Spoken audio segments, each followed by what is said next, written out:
Hypertrophie bénigne de la prostate, walma adénome de la prostate, na wuli bamanankan na prostati, dɔw fana b'a wele cɛkɔrɔba bana.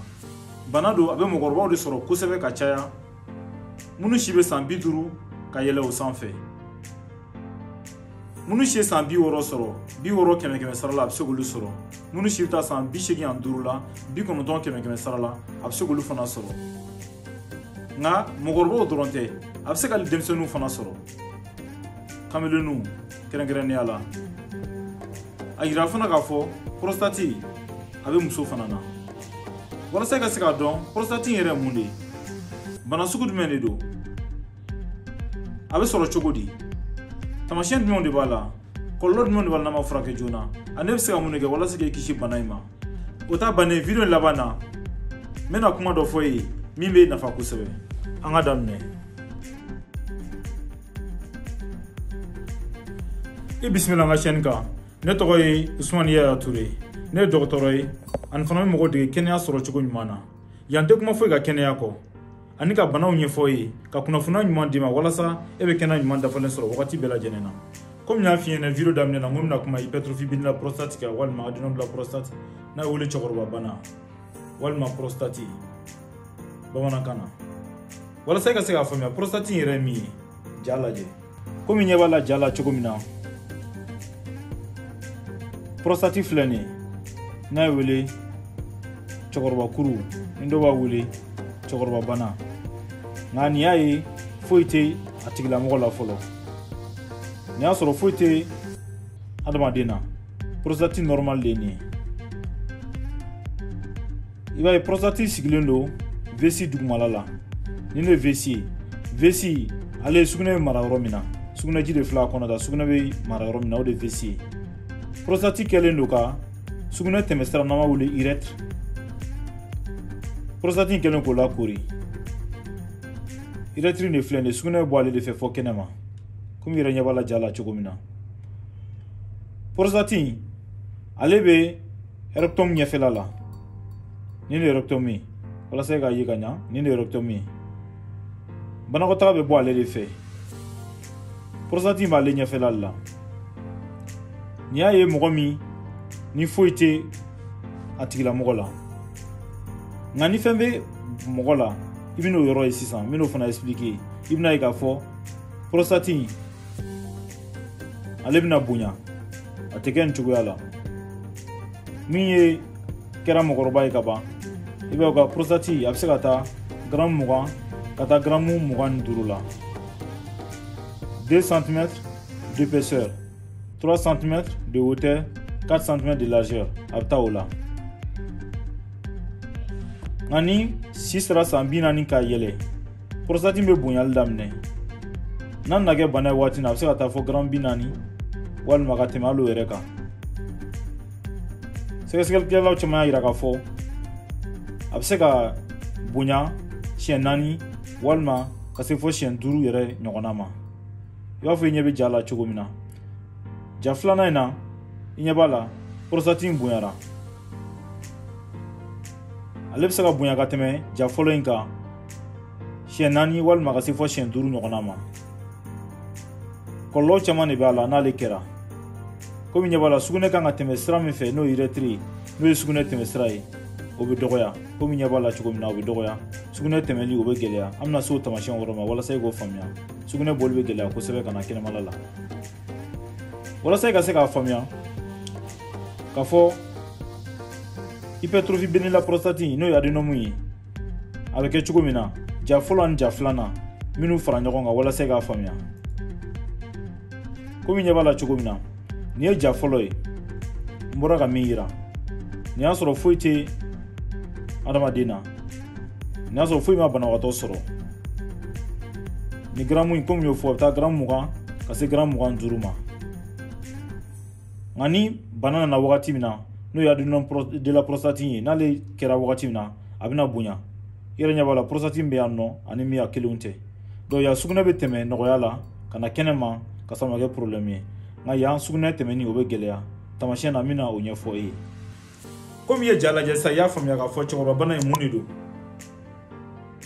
Nka i k'a dɔn k'a fɔ cɛkɔrɔba bana in n'a bɛ wuli an fɛ yan o cogoya de la, n'a bɛ wele prostate bana tɛ k'a fɔ a bɛ mɔgɔkɔrɔbaw dɔrɔn de minɛ a bɛ se ka denmisɛnninw yɛrɛ fana minɛ kamelenu misaliya la an ka sɛgɛsɛgɛlaba min bɛ yen nɔ ni chirurgien urologue don docteur Mumun Zie Jara a bɛ baara kɛ Mali dɔgɔtɔrɔsoba sabanan na ale y'a sɛbɛntiya k'a fɔ prostate a bɛ se ka ye hali denmisɛnninw fana na nka bana don a ka dɔgɔ denmisɛnnin kunda kosɛbɛ ka tɛmɛ mɔgɔkɔrɔbaw kan sɛgɛsɛgɛlikɛla wɛrɛw y'a yira k'a fɔ musow fɛ yen nɔ prostate yera olu fana na nka mun de bɛ na n'a ye fɛn caman de bɛ yen minnu bɛ se ka na n'a ye nka i k'a dɔn k'a fɔ kun jɔnjɔn kelen tɛ yen an bɛ se k'a fɔ min bɛ se ka prostate lase adamaden ma mɛ fɛnw bɛ yen nɔ minnu bɛ se k'i surunya a la kosɛbɛ o dɔ ye mun ye ni si kɔrɔbaya la mɔgɔ seko t'o la adamaden bɛɛ lajɛlen bɛ kɔrɔbata fɛ don o don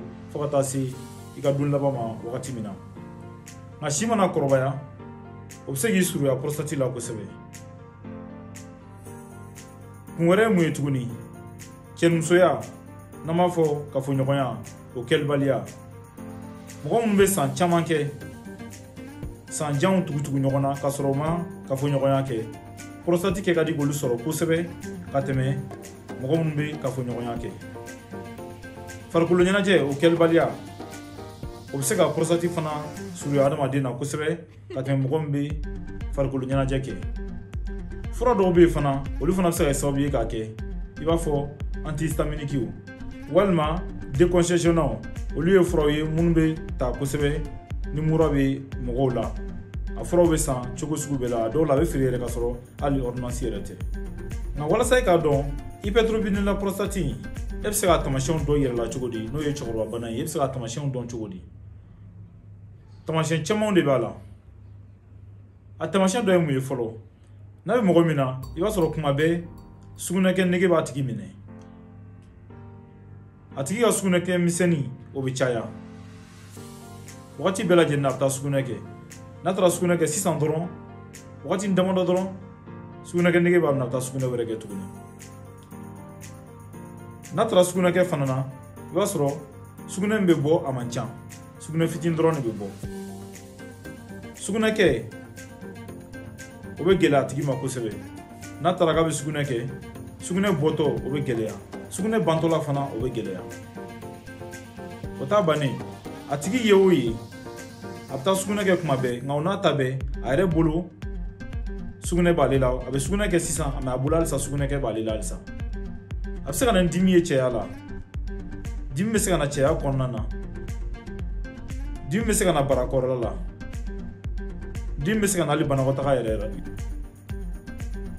a bɛ se ka nin bɛɛ lajɛlen kɛ prostate kɔlɔlɔ caman de b'a la nka e bɛ se ka yɔrɔ ma janya kɔlɔlɔ ninnu ma ni a bana y'i minɛ ka wuli ka taa dɔgɔtɔrɔso la joona nka n'i ma taa dɔgɔtɔrɔso la joona kɔlɔlɔ caman b'a la minnu bɛ se k'i sɔrɔ o kɔlɔlɔ dɔ ye mun ye i b'a sɔrɔ a tigilamɔgɔ sugunɛbanaw bɛ se k'a tigi minɛ wagati bɛɛ lajɛlen n'an b'a fɔ infection urinaire o bɛ se k'a tigi minɛ wagati bɛɛ lajɛlen na kɔlɔlɔ dɔw bɛ se ka yɛrɛ sɔrɔ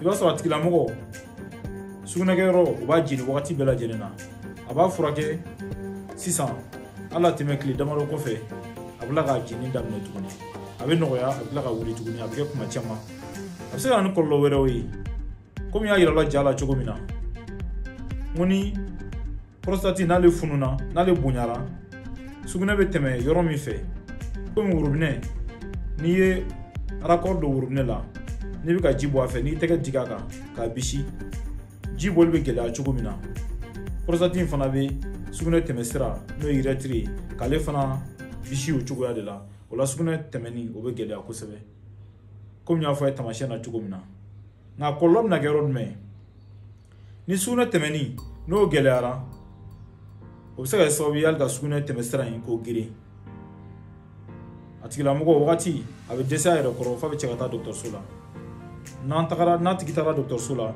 i b'a ye k'a fɔ sugunɛ a tɛ ka tɛmɛ tuguni sugunɛ bara o bɛ funu kɔnɔ n'o ye kɔnɔbara dugumala ye o b'a dimi fanga ye bonya kosɛbɛ n'an b'o wele irritation aiguë d'urine don an bɛna baro k'a kan walasa i bɛ se k'o fana faamuya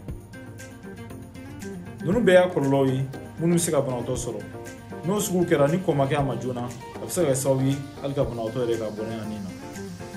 Kɔlɔlɔ nin bɛɛ bɔlen kɔfɛ n b'a dɔn i ye bana in faamuya fana bana sugu min don, mais e bɛ se ka mun de kɛ walasa k'e kisi bana in ma n'o ye prostate ye. Nka sɔnni k'o fɔ ye n'a sɔrɔ ni siɲɛ fɔlɔ ye ka n ka video lajɛ i bɛ abonné n ka chaîne kan, i bɛ cloche notification ta walasa ni video kura kɛ wagati o wagati i ka se k'a lajɛ yan nɔ f'i sigiyɔrɔ la. I ka j'aime ta ni n ka video diyara i ye. Ni ɲininkali b'i fɛ walima ni kuma b'i bolo k'a fɔ i bɛ se k'o fɔ commentaire la n b'i jaabi. Komi n y'a fɔ cogo min na e bɛ se ka mun de kɛ walasa k'e kisi prostate ma n'o ye cɛkɔrɔba bana ye. E k'i jija kafoɲɔgɔnya e ka to k'o kɛ. N'a fɔra i ka kafoɲɔgɔnya kɛ a tɛ komi i k'i ka baara bɛɛ bɛn a ma walima wagati o wagati ka taa kɛ. Fɛn wɛrɛw bɛ yen ka kɛ min tɛ o dɔrɔn ye.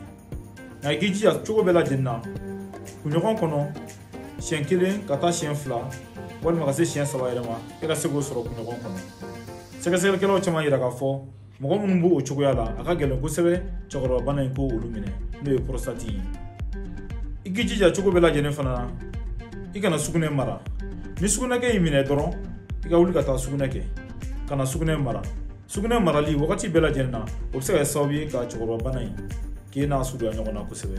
I kana to ka sugunɛ mara.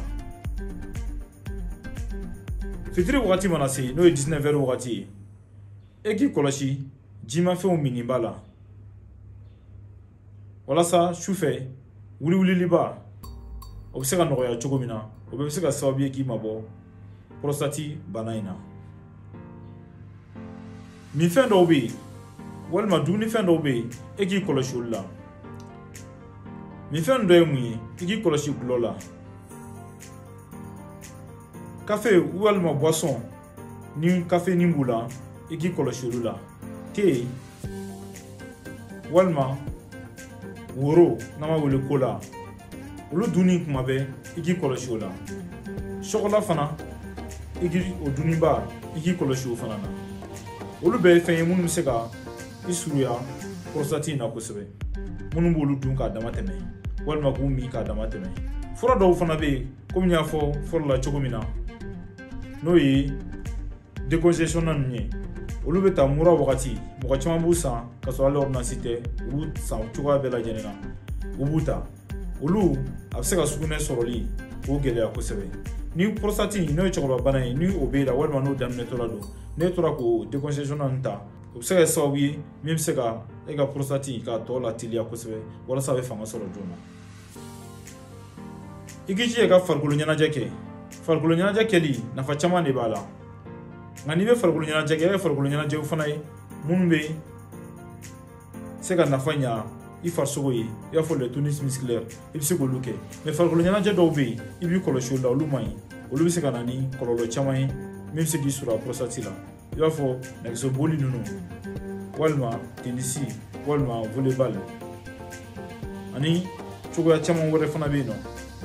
Nka i b'i hakili to ninnu farikolo ɲɛnajɛ sugu la ka n'olu kɛ k'a dama tɛmɛ sinon a bɛ se ka na ni prostate masurunyali e la kosɛbɛ. Walasa i ka se ka kisi cɛkɔrɔba bana in ma f'e k'i hakili to n ye minnu fɔ sisan e k'i hakili to o la. E ka kɛnɛya o b'e yɛrɛ de bolo. Walasa i ka sijan sɔrɔ i ka kɛnɛya ɲuman dafalen sɔrɔ o tɛ se ka kɛ cogo si la f'e k'i hakili to kɛnɛya tigilamɔgɔw ka kumakan na. I k'an bɛn o la tarata natɔ an bɛna kuma bonya kan n'o ye farisogo bonyali ye.